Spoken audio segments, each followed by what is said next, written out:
The Dybbuk Box. All of the events that I am about to set forth in this listing are accurate and may be verified by the winning bidder with the copies of hospital records and sworn affidavits that I am including as part of the sale of the cabinet. During September of 2001, I attended an estate sale in Portland, Oregon. The items liquidated at this sale were from the estate of a woman who had passed away at the age of 103. A granddaughter of the woman told me that her grandmother had been born in Poland, where she grew up, married, raised a family, and lived until she was sent to a Nazi concentration camp during World War II. She was the only member of her family who survived the camp. Her parents, brothers, a sister, husband, and 2 sons and a daughter were all killed. She survived the camp by escaping with some other prisoners and somehow making her way to Spain, where she lived until the end of the war. I was told that she acquired the small wine cabinet listed here in Spain, and it was one of only 3 items that she brought with her when she immigrated to the United States. The other 2 items were a steamer trunk and a sewing box. I purchased the wine cabinet, along with the sewing box and some other furniture at the estate sale. After the sale, I was approached by the woman's granddaughter, who said, "I see you got the Dybbuk box." She was referring to the wine cabinet. I asked her what a Dybbuk box was, and she told me that when she was growing up, her grandmother always kept the wine cabinet in her sewing room. It was always shut, and set in a place that was out of reach. The grandmother always called it the Dybbuk box. When the girl asked her grandmother what was inside, her grandmother spit 3 times through her fingers, said, "A Dybbuk, and Keslim." The grandmother went on to tell the girl that the wine cabinet was never, ever, to be opened. The granddaughter told me that her grandmother had asked that the box be buried with her. However, as such a request was contrary to the rules of an Orthodox Jewish burial, the grandmother's request had not been honored. I asked the granddaughter what a Dybbuk and Keslim were, but she did not know. I asked if she would like to open it with me. She did not want to open it, as her grandmother had been very emphatic and serious when she instructed her not to do so, and, regardless of the reason, she wanted to honor her grandmother's request. I finally ended up offering to let her keep what seemed to me to be a sentimental keepsake. At that point, she was very insistent and said, "No, you bought it." I explained that I didn't want my money back, and that it would make me feel better to do what I thought was an act of kindness. She then became somewhat upset. Looking back now, the way she became upset was just plain odd. She raised her voice to me and said, "You bought it. You made a deal." When I tried to speak, she yelled, "We don't want it." She began to cry, asked me to leave, and quickly walked away. I wrote the whole episode off to the stress and grief she must have been experiencing. I took my purchases and politely left. At the time when I bought the cabinet, I owned a small furniture refinishing business. I took the cabinet to my store, and put it in my basement workshop, where I intended to refinish it and give it as a gift to my mother. I didn't think anything more about it. I opened my shop for the day and went to run some errands, leaving the young woman who did sales for me in charge. After about a half hour, I got a call on my cell phone. The call was from my salesperson. She was absolutely hysterical and screaming that someone was in my workshop breaking glass and swearing. Furthermore, the intruder had locked the iron security gates and the emergency exit, and she couldn't get out. As I told her to call the police, my cell phone battery went dead. I hit speeds of 100 miles per hour getting back to the shop. When I arrived, I found the gates locked. I went inside and found my employee on the floor in a corner of my office sobbing hysterically. I ran to the basement and went downstairs. At the bottom of the stairs, I was hit by an overpowering, unmistakable odor of cat urine. There had never been any animals kept or found in my shop. The lights didn't work. As I investigated, I found that the reason the lights didn't work also explained the sounds of glass breaking. All of the light bulbs in the basement were broken. All 9 incandescent bulbs had been broken in their sockets, and 10 4-foot fluorescent tubes were lying shattered on the floor. I did not find an intruder, however. I should also add that there was only one entrance to the basement. It would have been impossible for anyone to leave without meeting me head-on. I went back up to speak with my salesperson, but she had left. She never returned to work, after having been with me for 2 years. She refuses to discuss the incident to this day. I never thought of relating the events of the day to anything having to do with the cabinet. Then, things got worse. As I already indicated, I had decided to give the cabinet to my mother as a birthday gift. About 2 weeks after I made the purchase, I decided to get started refinishing it. I was surprised to find that the cabinet has a unique little mechanism. When you open one of the doors, the mechanism causes the opposite door, and the little drawer below, to open at the same time. It is very well made. Inside the cabinet, I found the following items: 1 1928 U.S. wheat penny, 1 1925 U.S. wheat penny, 1 small lock of blonde hair, bound with string, 1 small lock of black, brown hair, bound with string, 1 small granite statue engraved and gilded with Hebrew letters. I have been told that the letters spell out the word Shalom, 1 dried rosebud, 1 golden wine cup, 1 very strange black cast iron candlestick holder with octopus legs. I saved all of the items in a box intending to return them to the estate. The family has refused the items, so they will be included in this sale of the cabinet. After opening the cabinet, I decided not to refinish it. I cleaned it, and rubbed in some lemon oil. It was at this time that I noticed that there was an inscription in Hebrew carved into the back of the cabinet. I have no idea what it says or if it is significant. I have included a picture of that inscription below. On my mother's birthday, October 28, 2001, my mother called to tell me that she was going out of town with my sister for 3 days, and we postponed celebrating her birthday together until she returned. On October 31, 2001, my mother came to my shop. We were going to have lunch together, but before we were going to leave, I gave her the wine cabinet. She seemed to like it. While she examined it, I went to make a phone call.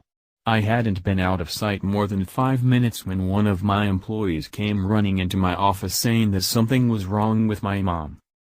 When I went back to see what the matter was, I found my mom sitting in a chair beside the cabinet.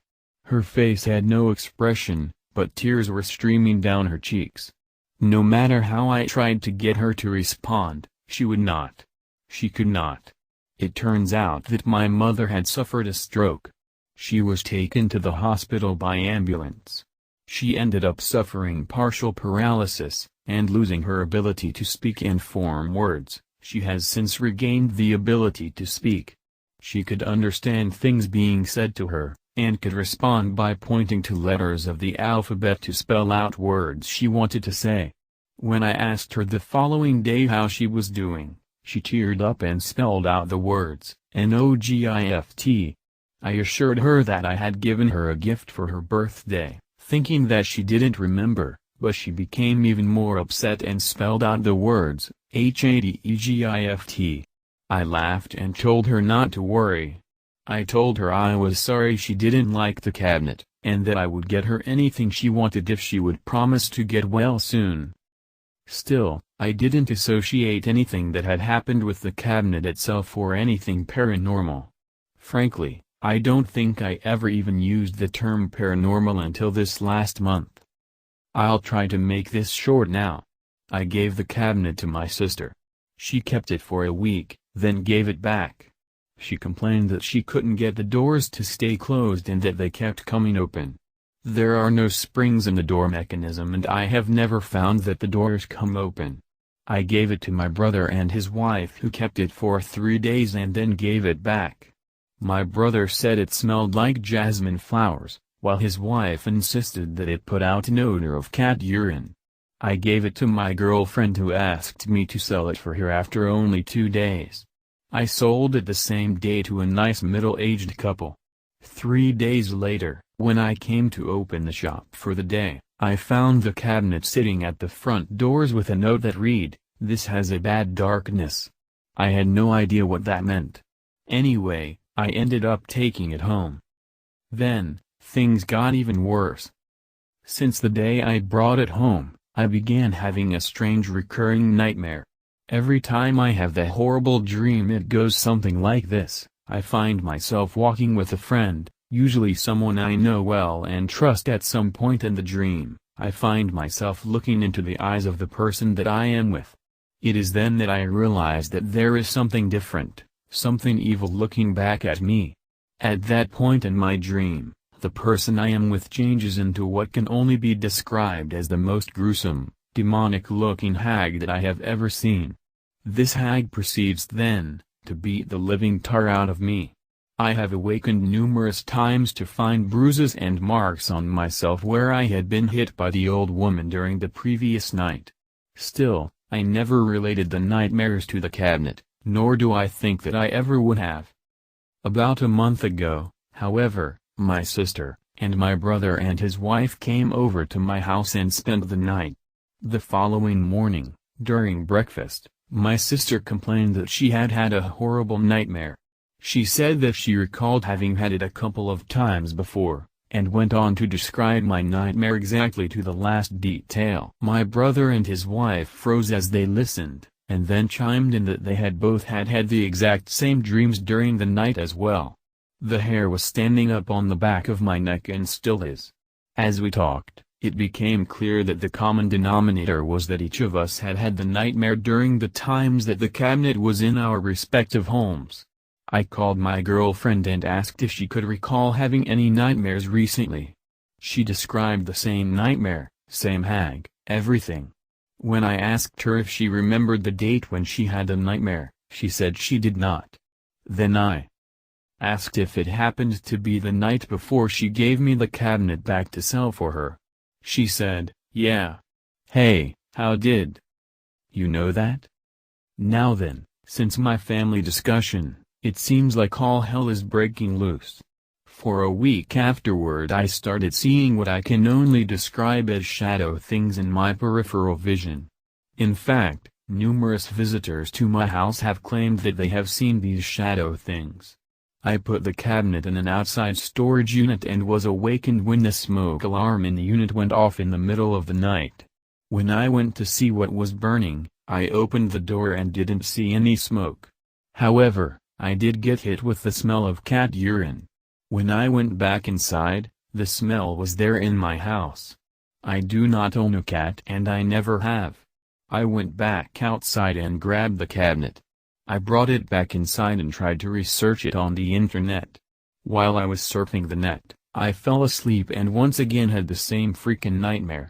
I woke up at around 4:30 a.m., when it felt and smelled like someone was breathing on my neck, to find that my house now smelled like jasmine flowers, and just in time to see a huge shadow thing go loping down the hall away from me.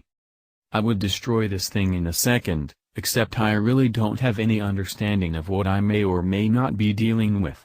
I am afraid, and I do mean afraid, that if I destroy the cabinet, whatever it is that seems to have come with the cabinet may just stay here with me.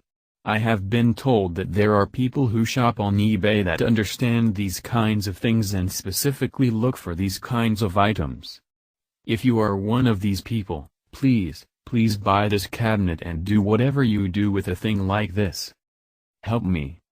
You can see that I have no reserve price or minimum bid. If I can make things any easier, let me know and I will do everything within my abilities. One more note. On the same day my mom had her stroke, the lease to my store was summarily terminated without cause. The measurements are 12.5 inches by 7.5 inches by 16.25 inches. All of the items that I originally found inside the cabinet are included in the sale and will be delivered with the cabinet. On June 12, 2003 at 2:15 and 30 seconds PDT, seller added the following information. There is no way that I can respond to all of the emails I've received since I put this thing online. I'll try now to update and answer the most common questions I've been receiving. 1. No, I am not religious. 2. No, I do not wish to have or participate in any sort of exorcism, or case study, or photo sessions at my home. 3. No, I will not sell any of the individual pieces which were originally found separate from the other pieces in the cabinet. 4. No, I do not speak Hebrew nor do I know what the word keslim means. I don't know that the word is even or a Hebrew word. 5.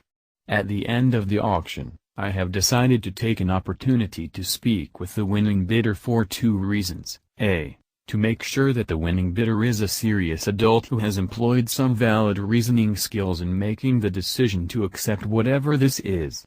I will not be judgmental. Do whatever you want or need after the sale. B. To offer full details of the events that have transpired. After I have carried out those responsibilities, and upon payment, I will have the cabinet and its contents delivered by U.S. Mail, FedEx, or UPS to the winning bidder. At that point, I will have no further involvement with the matter in any way, shape, or form. Period. 6. To all of you who have offered to pray, I may not be religious, but I am certainly open to the possibilities no matter what your religion might be. Thank you. On June 14, 2003 at 05:216 PDT, seller added the following information. Here is another update for everyone following this listing. No, I will not circumvent, or make any deals outside of eBay, even for more money than the final auction price.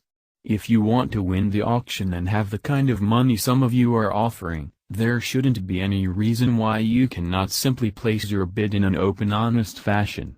I'm sure you can understand why I might be suspicious. Also, for those of you wanting to know if I am still experiencing anything out of the ordinary, I thought everything was going okay until I got home on Friday, the 13th of June, and found that the fish in my freshwater aquarium, all 10, were dead. I'm still hoping that all of this is coincidental crap. Well, that you think is that the Dybbuk Box cursed. Write what you think in the comment.